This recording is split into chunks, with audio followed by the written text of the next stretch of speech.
What's going on, everybody? Matt here. So today is going to be my part 2 review of Attack on Titan Season 1. If you guys haven't seen the review of the first half of the season, I would go check that out before you watch this one so you kind of get a better understanding of how I feel about the show so far. Also, if you do enjoy Attack on Titan and want to see more reviews like this, go down below and hit the subscribe button because there will be more anime reviews in the future and you won't want to miss out. And it's free, so go down below, hit the subscribe button, but let's jump into the review.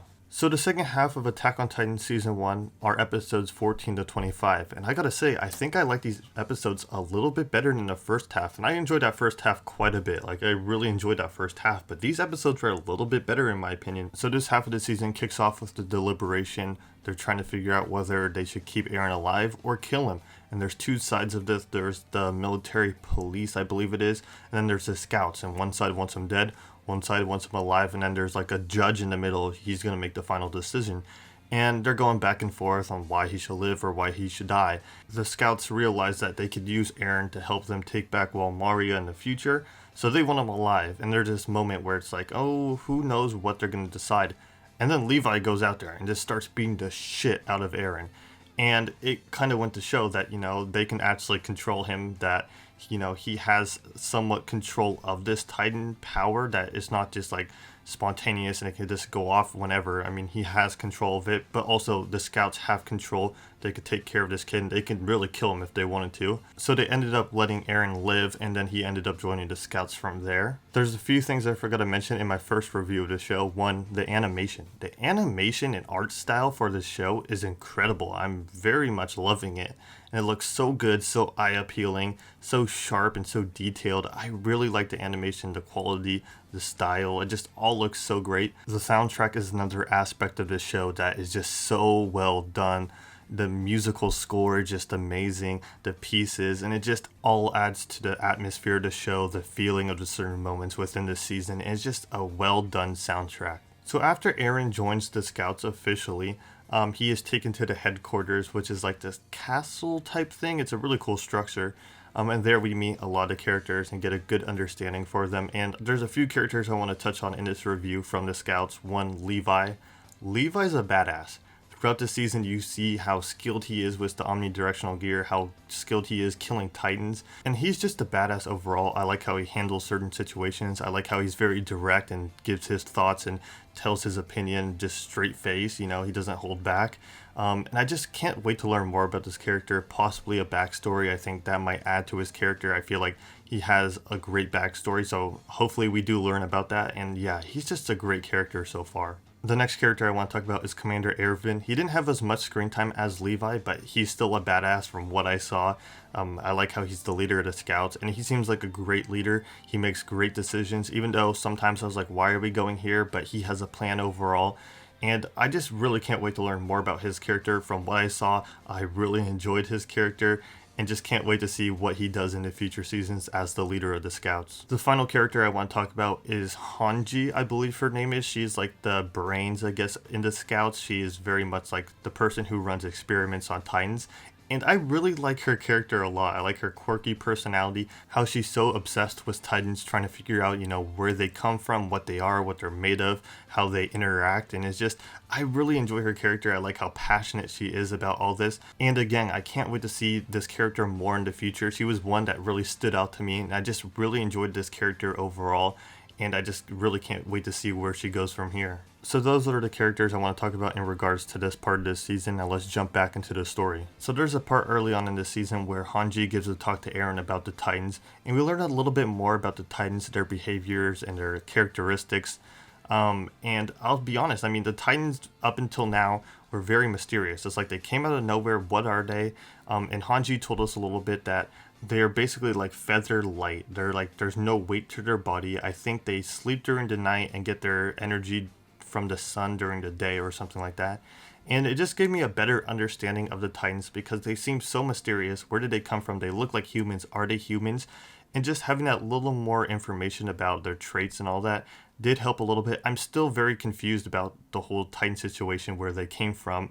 But getting a better understanding of them did help a lot. Moving forward from there, Mikasa, Armin, John, the rest of the people they trained with, or at least many of them, ended up joining the scouts, and it was just nice to see all these people come together again. From there, they moved on to the expedition, and the expedition, the whole goal of this was to figure out a path or a way to get back to Aaron's hometown so they can get to his house and to the cellar where they think key information is stored. And the whole formation movement of the scouts was super cool to me. I love how they go together, then split off, and then they have like the smoke signals with different colors indicating a different situation or where to go or something like that.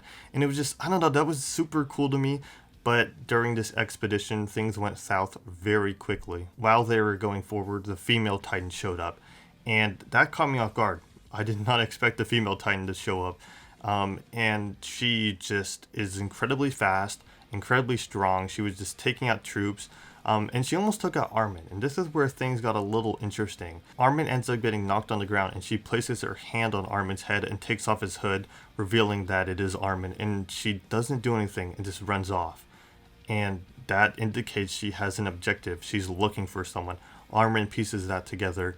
And then he pieces together that someone's in the Titan, like someone's controlling this Titan, very much like Eren. And figuring out who this Titan was a new objective they had during this mission. At first I thought maybe this female Titan was someone of the past, that she's been around since the beginning of the Titans themselves, that she's been around for hundreds of years. But then it was revealed by, I think, Irvin or Armin, that this female Titan could be a spy within the military because she knew where to go, she knew where Eren would be, and it just makes sense. So once I got the information that might have been a spy, I was able to piece it together that this Titan is Annie, and it was Annie. The resemblance was there. It looked so much like Annie. I still don't know why Annie did it. Like, why did she go after Eren? Why is she a Titan, or why is she able to take Titan form? None of that makes sense. But it was really interesting figuring out, the Titan was Annie, even though it wasn't revealed till later on in this season. It was pretty obvious from there on, once we learned she was a spy, that it was Annie for me. So during the moment when the female Titan is chasing the scouts, Irvin actually leads the troops into this big forest with huge trees. He deploys some troops outside to protect them and to keep Titans out. And then Annie goes in there. And it is unclear why Irvin sent the troops into the forest, but Captain Levi, his squad, and Eren are actually just moving forward, and they have no clue. They are in the dark about all this. And Eren's like, let me turn to a Titan, she's getting so close, she's killing all the people trying to protect me, let me turn to a Titan and fight her. And Levi says, you gotta have trust in your comrades, do you trust us? And Eren says he does, and then all of a sudden, while the female Titan is about to catch Levi's squad, Irvin starts firing grappling hooks at her, and it's this big ambush, and they end up restraining her. It was just such a cool moment. I was so hyped. I was like, let's go. They captured the female Titan. It was just so entertaining, so enjoyable, that moment. I'm glad that Irvin didn't go in without a plan. It shows what type of leader he is. Even though he left people in the dark, he wouldn't go in and just leave his troops to die. That he had a plan overall.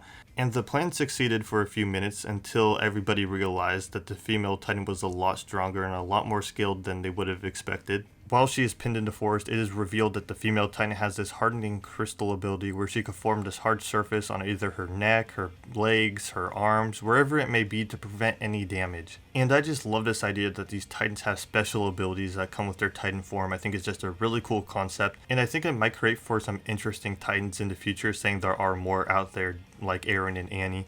I think that just might create for some interesting designs, some interesting abilities, and I'm just excited to see what else comes from this ability idea. So after we find out she has this special ability, she actually screams to try to get out, and Titans come over and they start to eat her, and the scouts have to retreat from there. And as they're retreating, this mysterious figure is moving through the forest with omnidirectional gear, and she kills someone in Levi's squad. And this prompts the rest of Levi's squad to turn back and go to fight her.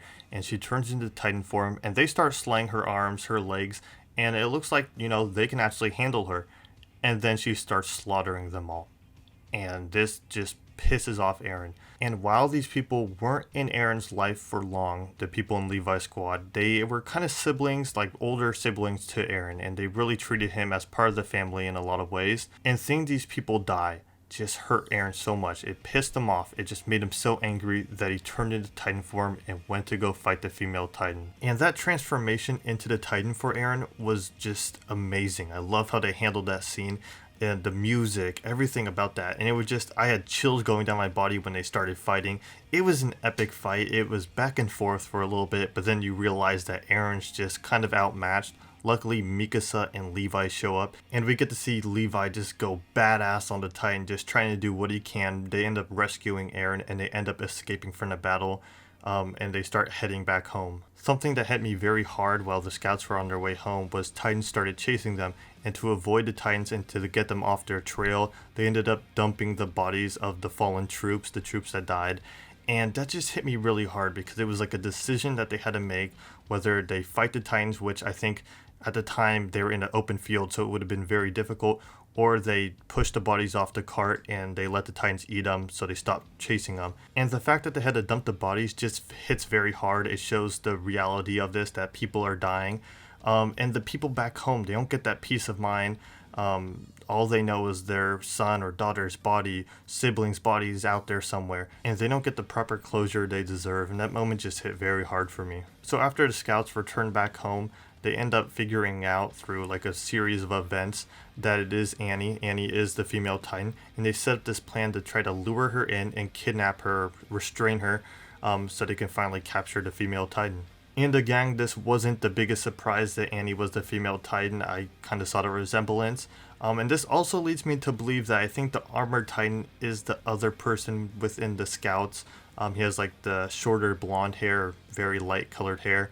I think he might be the armored for the Colossal, no idea. But that just leads me to believe that since the resemblance of Annie and the female Titan are there, that the armored Titan might be this guy, but I'm not 100% sure on that. But basically, Armin, Eren, and Mikasa start to execute this plan. They try to lure Annie into like this underground area. She is not falling for the plan, but then the people behind her actually end up restraining her until she has like this weird ring thing, and she's able to use it to turn into the female Titan, which starts this whole battle. So Annie turns into the female Titan, and she just starts wreaking havoc. I believe at this point they're in Walsina, so they're within that wall, and that's like the middle one, and she starts wreaking havoc. This is probably the first time a lot of these people seen a Titan face to face. She ends up knocking down like this church building, killing 50 to 100 people within it, and really doing all this within Walsina is both a good thing and its bad things. It has its positive and negatives. The negative being that you're putting innocent lives at risk, you're putting buildings, many people were gonna die because of doing this in Walsina. But then the positive is one, I don't think anyone would have expected that. And two, it's easier to contain her within Walsina rather than doing it like near Wall Rose over there in that area. It had its positives and negatives. It was definitely a surprise attack. Like I did not see it coming because of the way that they built it up. And I gotta say, like this fight between her and Eren once Eren took on Titan form was pretty epic. You have Eren and Annie going back and forth. Eren's just fueled with rage at this point. He takes on like this ability where, or not even an ability, like this form where it's like almost like embers running down like his body, it looked like you could just see like the orange flames a little bit, and it was just really cool. Annie realizing she's outnumbered and just losing this fight, she tries to climb up the wall, and Mikasa goes over and slices off her fingers and says, "Not today." And then Eren just starts going crazy on her. There's this really cool moment where like a part of her arm or leg goes flying and it hits this bridge that Commander Irvin's on, and he doesn't even flinch. It was just like this badass moment. I'm like, this dude's awesome. This dude is just so cool. They end up getting Annie's body out of the Titan body. And she has like this flashback during all this where it's like her father's talking to her. I don't understand that too much. Maybe it'll be explained in the future. I still don't understand Annie's whole place in this whole story. Why she's a Titan, why she's able to take that form, what her mission is, who was she sent by, was it her father, is her father like the dude behind all this? I have no idea, but they end up getting her body and it's like crystallized, like she forms herself in this like indestructible crystal, and they can't really do anything but watch over it. And it ends with Commander Irvin talking to like a government official about his plan, why he did it, and he says like, this is a huge step forward in winning this war, that they just learned so much more about the Titans, and these pieces are just key to just understanding more about what's going on. I think at this point Eren is recovering from that fight, and there's like this really cool shot at the end of, I think it's Armin and John, and they're walking, and it locks onto these two birds flying over the wall, symbolizing, that freedom that they have, but these people don't have that freedom. And it was just a great way to end this season. And overall, the finale of this season was great. The fight, just everything that just went down. I feel like there was a few questions answered, but then it also created a lot more questions that I have going into the next season that I hope we get answers to. And there's just so much more that I'm just curious about. I'm just excited to see where this series goes from here. This season was just a blast overall. What a way to start off a show. I mean, this season was just so well done. And honestly, I'm just so excited just to continue watching it and just continue talking about it. I mean, I feel like I could just keep talking about this first season for a lot longer, but I just want to keep the video as short as I could, even though it's about 20 minutes probably by now. But if I had to give a rating to this first season, I thought it was a very strong first season. I've heard that the next seasons just get better and better. So I'm going to give this first season an 8.9 out of 10, which is a high rating for me. I really enjoyed this first season. I thought they knocked it out of the park. I had a few nitpicks along the way. But I just know, I've heard it gets better from here. So I'm just going to give it an 8.9 out of 10 because I just expect it to get better from here on. And I'm just so excited to see the future of this show. I am not disappointed at all so far, and I'm so excited to start season 2. If there's any episodes in the future seasons with like big moments, jaw-dropping moments, just huge moments in general that I should react to with like face cam and everything, let me know in the comments down below because that's something I'm willing to do for this show. I think face cam reactions would be really fun to do, and I've never done one. So yeah, if there's any episodes with big moments, let me know in the comments down below. But that's going to wrap up this review. If you guys did enjoy, please hit the like button. It does help me out a lot. Also, go down below and subscribe. It is free. It helps me out a ton. And yeah, I'll catch you guys in the next one. Peace.